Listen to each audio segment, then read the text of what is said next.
The people and animals appearing on this program are in no way qualified to give advice of any kind, be it legal, medical, philosophical, or even like, normal everyday stuff.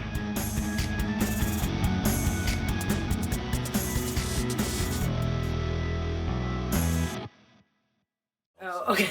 Okay. You know what I mean? Like, oh. Hey there. Hello. Hello. And welcome to our home. Cheers. So this is our show, and we're coming to you from the Planet Ant YouTube page. Planet Ant Theater and Ant Hall have been closed down for a couple weeks and will be for a while we're waiting out this coronavirus. And but they are streaming live stuff almost every night on the Planet Ant YouTube channel, which is where you're watching this. So I was going to give you the address. I'm like, oh my god, you're right there. Totally right. Okay, so anyway, also Planet Ant is a 501c3 nonprofit, and being closed for a month or more is difficult to survive. So if you want to make a donation, that would be groovy. Super awesome. Thank you very much. Thank you in advance for your participation and appreciation, and enjoy. So let's talk creative isolation. What are we going to do today? We are going to make some stuff and eat some stuff. So, things you can do in your house, things you can make, things you can start to do now because why not? And I'm just talking about prepper light, like a window garden. Have some fresh herbs when you run out of fresh veggies, it helps. And there's definitely easy things you can do that are around the house to make that happen. So here we are. So let's talk about the crafting. What's first on the list? Sorry. Are we already past that? Go on. Oh, I see. I just meant literally list those things. Oh, okay. So we're Don't give away what we're gonna do yet. Right. Okay. Good. Because I already did kind of say it, but so just for another cut, we're going to talk about crafting and cooking. I feel like maybe we should go back and forth and say it like we're doing a speech. And let's talk to the camera now. Okay. Cool. So we are going to talk about crafting and cooking. Start again. I didn't know you were talking to me. I'm talking to you because I'm talking to the camera. Right. Okay. Go ahead. All right. We're just getting warmed up. So we're going to talk about crafting. Wait, let me toss it to you first. So I just did the intro spiel for the ask for money and blah. Okay. So we'll do a star wipe or whatever, and then.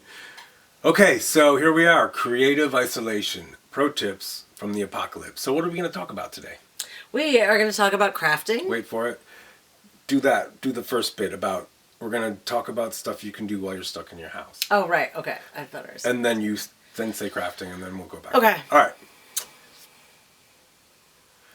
So, here we are. Welcome to our house and creative isolation. Then you say pro tips from the apocalypse. I was going to sing it. Did I already say welcome to all that before doing the YouTube thing? I think I did, right? Yeah. All right. So, what are we going to talk about today? Wait, sorry, fucked it up. Right, oh boy. Go back to sit down.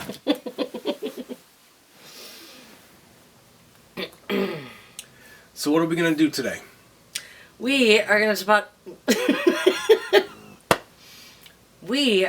about stuff you can do from your house, in your house.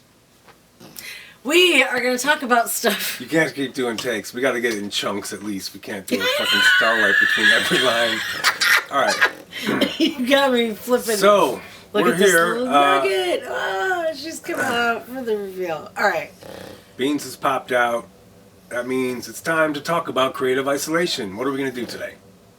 We are going to talk about stuff you can do when you're stuck in your house. Like crafting. Okay. Maybe some cooking. And what about health? I like that. Also, we're going to talk about some home maintenance, some little things you can fix around the house that have been bugging you forever and you just never had the time. Well, you have the time now. Love it. So, kicking right out the gate with health, yeah? Let's do this. Let's talk about mental health a little bit. You know, this is kind of scary. We're in a pandemic. You know, hopefully if you're able to stay in your house and not go out as much as possible, that is the safest thing to do. So, but it can be stressful. You're like a rat in the cage a little bit, maybe you feel a little claustrophobic. So, let's do this. Let's just do a little breathing, okay? Everybody just sit comfortably. Take a nice, long, slow inhale through your nose. Fill up your lungs and just hold that for a couple seconds. And then blow it out your mouth, nice and slow. Push it all the way out, get it all the way out. And feel your shoulders drop. Feel your neck relax. Feel the tension flow out of you. Yeah. Bean's very good at this. Beans is snoring already. Okay, one more nice deep breath. In through the nose, nice and slow and deep. Fill up your whole body with air. Hold it, hold it. Now, blow it out your mouth. Drop your shoulders. Feel your neck relax. Feel the tension drain out of you. Yeah. Yeah. Remember, you got to take care of yourself, both physically and mentally, while you're in this situation. No one's going to do it for you. So, and it can be stressful. It can be stressful to the scariness of the disease, scariness of like, fuck, I can't work. You know, so it's okay to be scared and nervous or be angry, or maybe, you know, in a sense, everybody's kind of just grieving a little bit, and it's okay to just sit in your feelings a little bit, and then it's okay to put them aside sometimes and just do stuff to give yourself a break.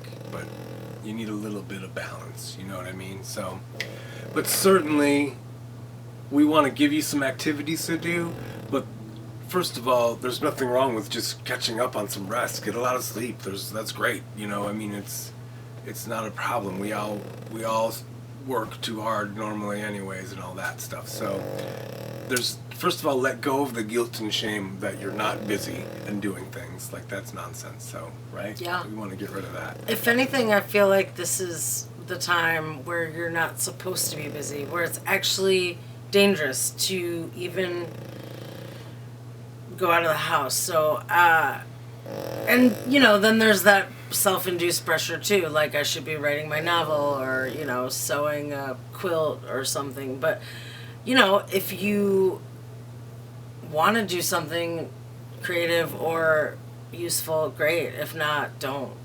I don't feel like there's any rush right now, and yeah, go easy on yourself through this and everyone else that you know. That said, we are going to suggest some activities. Yeah. You know, some of them involve eating, some exercise things, stuff that you might want to fix around the house, some craft ideas.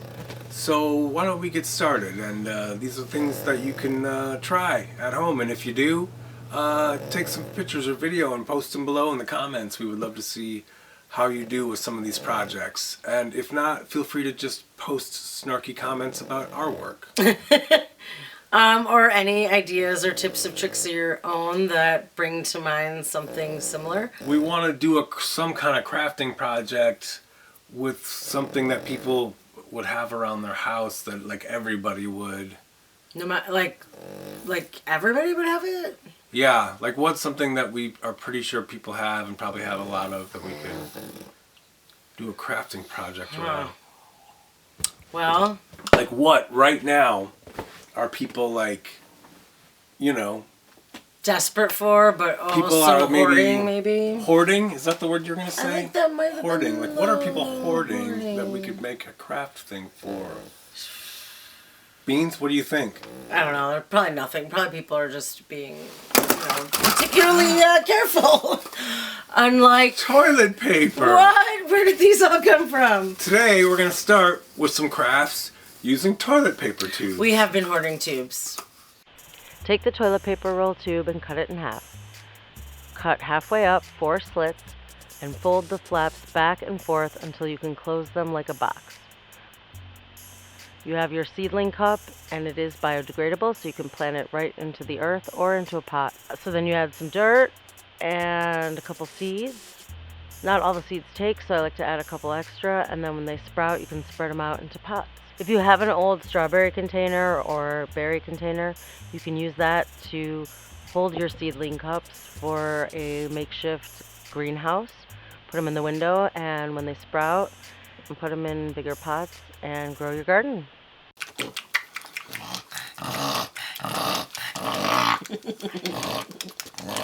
Oh, hello. Hello. So that was great. Love seeing the little planters. That was really fun. Yeah, right. So yeah, if you have any window gardens or pics you'd like to share, please do. Cover your mouth. We'll take a look at them next week and see how quickly they grow. It's super cool. Now we're going to move into the home maintenance area. Whoosh. Whoosh. Yeah. Yeah, it's a screwdriver, Beans. What can we fix in the house with just a screwdriver? This is my favorite frying pan. As you can see, the handle is a little bit loose, so flip it over and you'll see right here there's a screw. So what are we going to do? Just screw it! Take your screwdriver, get up in that screw, it's a Phillips head, just turn that thing until it's tight, and there you go. Nice tight handle. And there you have it. Something that's been bugging me for months, and I was able That to fix door it. Just handle. what? Bathroom door handle needs to be fixed.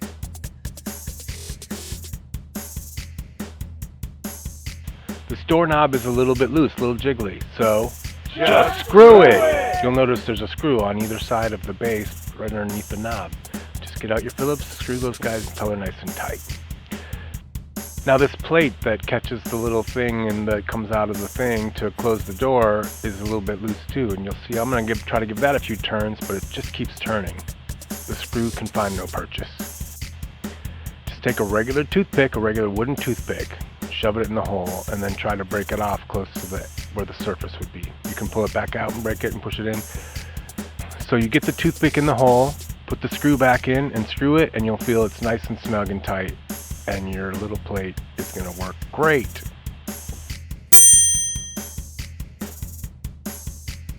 So we're talking about health. How do you like to stay healthy, Beans? Just kidding. Shitting. Yeah, on the regular, which means going out for a walk. Let's take Beans for a walk.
Whew.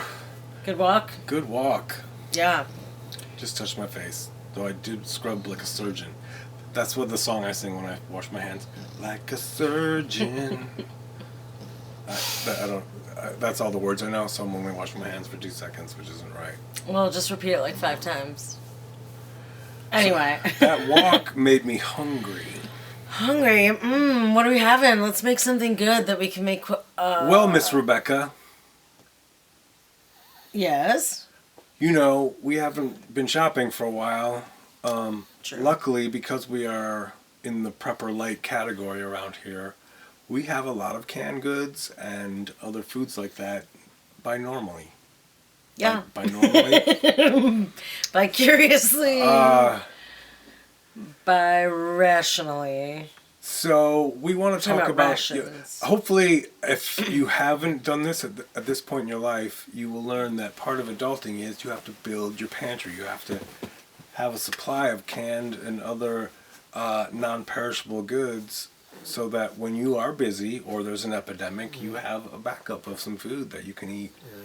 And we're gonna try to maybe learn a couple things to prepare made from stuff that you probably have in your house, or if you don't, they're the most staple type food items that you could find at a local store, like your corner party store, or even a gas station usually has a small grocery aisle where you can find some canned foods and some of these other things that we're going to talk about. So It's important to have this emergency snack potential. So, you know, whether you have a sweet tooth or you need a meal on the quick. keep talking, I'll be right back. Special segment of the show that we like to call Cabinet Deep Dive. Where I reached as far as I could into our cabinets to find something that we are going to eat. Talking about is sardines. That's what we're We talking have a tin about. of sardines in our cabinet. Now, I actually bought these. These weren't left here by a previous tenant.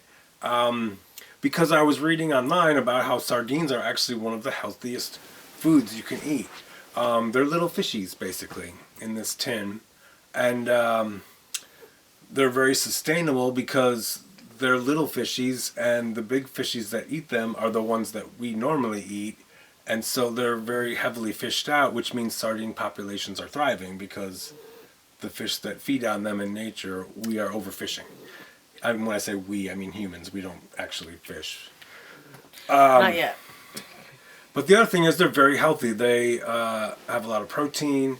They're one of the best sources of B12 vitamin D, other vitamins, and your omega fatty acids that all fish do. And because they're small fish that don't feed on other fish, they have less mercury issues than your larger fish do that feed on smaller fish, and therefore They have less junk amalgamate the food in mercury. them. Yeah. I feel like is what Yeah. the takeaway. Also, they're really good for dogs. Yeah, I was Turns reading that out. they're actually really good for dogs. Some people feed their dogs a lot of these things, so we're about to see Beans wake up in a hurry. All right, so we're going to try sardines just right out the can, right? I don't know Yeah. how else you eat them. I don't. Either, but I feel like this is like the cinnamon challenge of deep dive cupboard diving. So if you feel like you want to dive into your cupboards and challenge yourself to eat something challenging and post it, please join in. All right, you go first. I feel like they're gonna like ooze. Oh, Just as I said it, they're oozing. Oh man. oh my God. They're Wait. a lot bigger than I thought they'd be. Also, why is there skin on this still on them? Yeah, no, you have to eat the whole thing. You eat the bones Wrong. and That's everything. not Yes. true. Is that true? Yes. Look, she's freaking out. Okay, She's sit. so Sit. excited. She's like a cat, I feel like. Okay. Oh, they just fall apart. Oh, okay. That's less intimidating. I didn't want to get bones. All right, this is a piece of fish, so it's a little fishy with its tail. Little You want the fishies. tail or you want the bigger part? I'll take the middle. That's less. But allegedly the bones, like you can just eat the whole thing. Yeah. Oh, yeah. I bet it's actually good. Right? I mean, it just tastes like fish, I guess. It doesn't taste that much different than tuna. It's kind of gritty because there actually is little bones, but they're soft enough that you can eat them, I guess. It's not as bad as I thought. And But allegedly- fishier than tuna, yeah. Bean's excited, though. She's going to love it. She loves tuna. I think she's a kitten in disguise sometimes. Although, wait, is she going to actually... No, she loves it. Okay. I could see... There's a little fishy spine. Oh, well, there's... I mean, you don't have to eat the bones. No. Well, I think we proved our point. I think so. Wasn't horrible. I No. could see if you mashed it up or, made a little Pate, thing out of it. paste. It You'd doesn't have taste that horrible. It's fishy. But Very. apparently they're very healthy and cheap and probably have them at the local fucking gas station or party store. Yeah. I could see why, like a caper or something, or a pickled cream thing would go. You know, they see that. I don't know. All right. All right. Now, we're going to make something delicious out of a can of food that probably most people have in their cabinet. Wait, you're not going to make sardines? We just tried the sardines. All Can right, we move good. on? That was enough. I'm moving on. All right. What's something that most people have a can of in their cabinet, hopefully? And if not, you certainly can get it at the local small grocery store, which if you do have to get supplies, go to a smaller, localer place, and that's better for the math, the vectors of the virus. Don't go to the big fucking store out in the burbs where there's people coming from all over and coming to this huge place. Like, support the local small businesses at this time, too, is important. So, anyway... What's the can that The everyone can has? is can of corn. Time for delicious corn chowder. We start with some butter in the pan. Now, if you don't have butter, you could use vegetable oil or any other form of fat that you want to start it off with. Coconut oil, canola oil, whatever it may be. But butter is best in terms of flavor if you have it. So we get that melted down. Okay, at this point, if I had fresh vegetables, I would add them now. A couple celery stalks, a couple carrots, and a medium onion I would dice up nice, put it in there, full mirepoix, and saute that stuff up. Don't have any of that stuff. That's okay. We're going to move on from here. What we're going to do is use whatever spices that we have. I've got some dried spices, garlic powder, stuff like this, some dried onion. We're going to put all that stuff into the butter right now.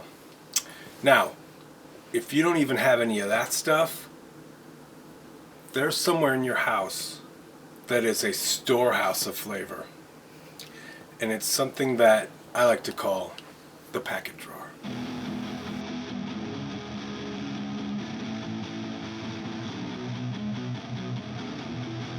What have we been saving all these packets for? For today, Miss Rebecca. We were saving them for today. And we're just going to put our spices into it, right? Some salt, some pepper. I got some garlic powder that's going in. I've got some dried parsley that's going on there. Basically anything that you have that could be flavored. Here I'm going to put in a packet of Taco Bell hot sauce. That's going to give us a little zip. Now, once you get the spices in and get them stirred up in the butter, put it back on the heat, and you're going to want to dump in a couple good tablespoons of flour, if you have flour. Cornstarch would work also. If you don't have cornstarch or flour, you got a little like white or yellow cake mix, dump some of that in there. That'll do the trick. If you don't have any of that, breadcrumbs, you could crush up some saltine crackers at this point if you wanted. This is just to soak up that oil and get us, what we're trying to do is make a roux, as they say basically. So I'm just going to cook down this flour a bit until it starts to turn into sort of a paste. Okay, at this point now is the time when you would deglaze the pan. That's what it's called. Now, if you have some white wine, that would be perfect right now. I don't have that, but if you do, just dump as much wine in there at this point as you want. Put it back on the heat and deglaze that pan. That means get that wine mixed up with all that little pasty stuff. Okay? Now, I don't have any wine, so what I'm going to do is add my corn right now. And when I opened the can of corn, I drained off about half of the liquid, but I left some of it in there knowing I needed a little bit of liquid to get this party started. So I'm going to dump my corn and the juice into the pan right now to deglaze. Now give that a quick stir to get that stuff off the bottom, keep it from burning. Now we're going to dump in our milk. I don't have any milk, but I did go to Costco about 6-9 months ago, bought a case of almond milk. So today I have a case of almond milk in my tool closet. So I'm going to dump a whole container of almond milk in there, and we're going to see how this goes. So dump that in, get it nice and stirred up so your deglazed roux mixture is nicely circulated into your almond milk, okay? Now kick the heat up again, because we're going to bring this up to a boil, okay? So now you want to stir it a little bit. Now you don't have to stir it constantly, but give it some stirs while you're waiting for it to come to boil. You don't want there to be any burn spots on the bottom of your pan. Because I didn't have any potatoes or other fresh vegetables in there that give us a nice bite, I'm just going to add a little bit of pasta at this point, now that it's come up to a boil, just like you're normally making pasta. You add a little bit in, don't add too much or it won't be soup anymore. So just get enough in there to give you a little bit of something to chew on in that soup. Okay, now we're going to stir that back up, and once we're back up to a boil, we're going to turn that heat real low, and we're going to let this just simmer down for a while, a good 20 minutes at least. But it's really up to you how thick you want it. It's just a question of cooking it down and cooking it until the pasta is cooked through. And at that point, watch, if you dip your spoon in, the back of your spoon will get this nice coating that shows you the thickness of the soup part. You're ready to go. Let's plate it up. Okay, a couple of nice scoops of the chowder. Garnish is important. You know, you eat with your eyes, and even though you're in isolation, you still got to make it fun for yourself and the people that you're making food for. If you have some fresh herbs like we do growing in our window, we got a few little basil leaves. We're just going to slice those up and throw them on there. We got a little green onion. We're going to chop that up. Delicious. Now maybe you don't have any of that stuff. That's cool. You still have some dried spices. You have some dried parsley or basil flakes or something like this. Sprinkle that stuff on there. That's great. A little extra flavor, a little extra color. And finally, back to our packet drawer. items. We have a little packet of red pepper flakes and Parmesan cheese from some previous pizza or something. So a little pepper flake and a little Parmesan cheese on top, delicioso. Okay. Thank you. Yeah, come on. Okay, come on. Now sit there and behave and don't beg, I guess. Yeah, right. All right, we're gonna give this stuff a try. Let me know what you think.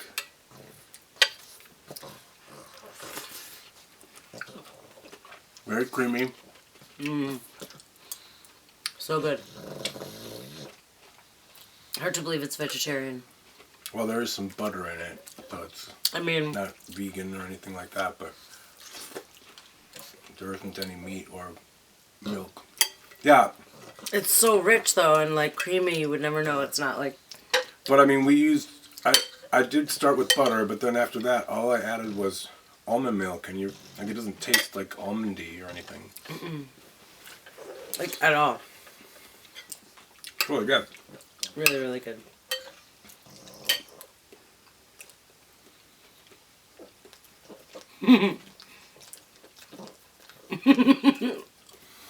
And now, it's time for one more toilet paper tube craft session. Yeah, what should we make? Being kind of on quarantine feels like you're camping a little bit, right?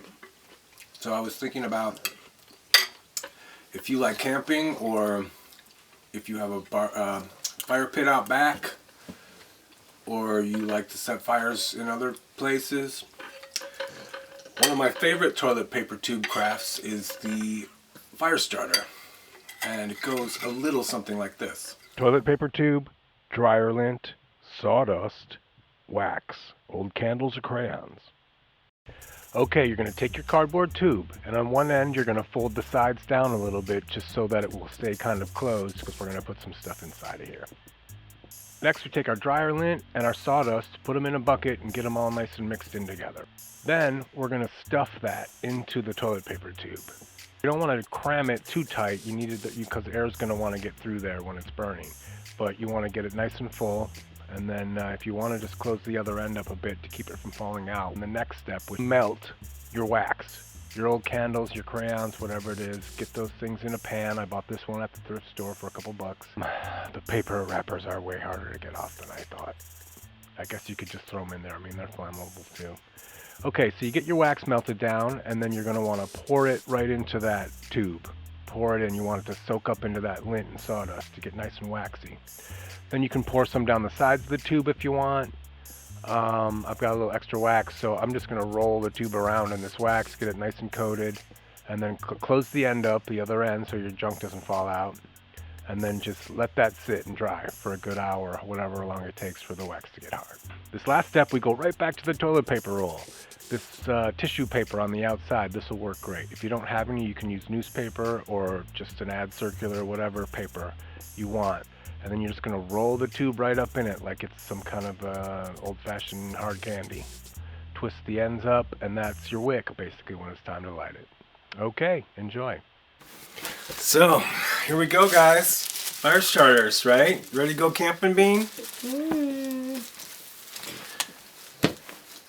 So, try it. Try making you a fire starter at home. If you do, and you light it up in your fire pit or wherever you might be, post a comment below. Let us know how it went, because we'd be curious to hear some results. You can just smell the campfire, can't you? You know what I love when I think of a campfire? I totally immediately want s'mores. S'mores. Oh, why even bring them up? I really want s'mores right now, and we can't have them. Wait a minute. Yes, we can. What? But how? Well, Graham crackers, chocolate, marshmallows.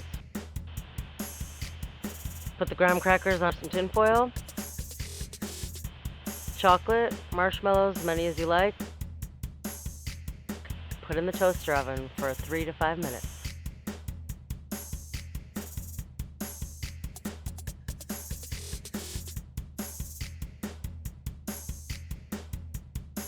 Cheers. I'm just letting the extra chocolate drip into my coffee. Smart. It's great Okay. with your morning coffee or night, or I don't really know what time of day or what day it is. Me neither. So what if you don't have a toaster oven? Well, you could just use your regular oven, or put it under the broiler under the oven. Is that what? Yeah.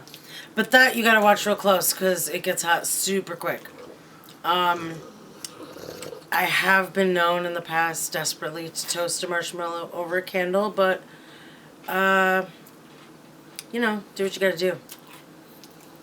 That old cheese burning in the bottom of the toaster oven gives it a kind of campfire-y vibe. Totally. All right, folks. That's it for this episode. The first, probably not the last episode of Creative Isolation Pro Tips from the Apocalypse. Hey, check out some of the other the live streams going on the Planet Ant YouTube channel. Pretty much every night around 7, 8 o'clock, there's something streaming. Yeah. And send Planet Ant a couple of bucks if you're able. Sorry, I'm not supposed to be touching my face. Yeah, don't. Okay. Yeah, thank you guys, and please join in and share some of your stuff too. And Smooth B, any last words? give me s'mores. Give me s'mores now. Look at this cute berry. And we'll just have to leave it there. All right, folks. See you next time. Stay home. Stay safe.